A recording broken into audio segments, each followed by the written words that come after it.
আলহামদুলিল্লাহ, অবশেষে ফেসবুক ভালোবেসে আমাকে কন্টেন্ট মনিটাইজেশনটা দিয়েই দিল। প্রিয় বন্ধুরা, thanks Facebook and thanks Facebook team. আমি আরও থ্যাঙ্কস জানাচ্ছি আমার ভিউয়ার্স অর্থাৎ ফলোয়ার নন ফলোয়ার সবাইকে, যে যেখান থেকে আমাকে সহযোগিতা করেছে।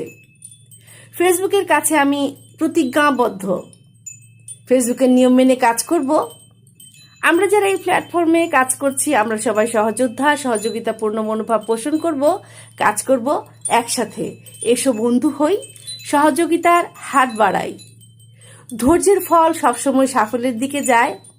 ফেসবুকের উপহার পেয়ে আমি সেটি আবারও বিশ্বাস করতে শুরু করেছি। বন্ধুরা, তোমরা যারা নতুন আছো তারা মন দিয়ে কাজ করে যাও, ফেসবুক তোমাদের ঠিক ডেকে নেবে। অনেক অনেক শুভকামনা রইল আমার ফেসবুকের সকল বন্ধুদের জন্য।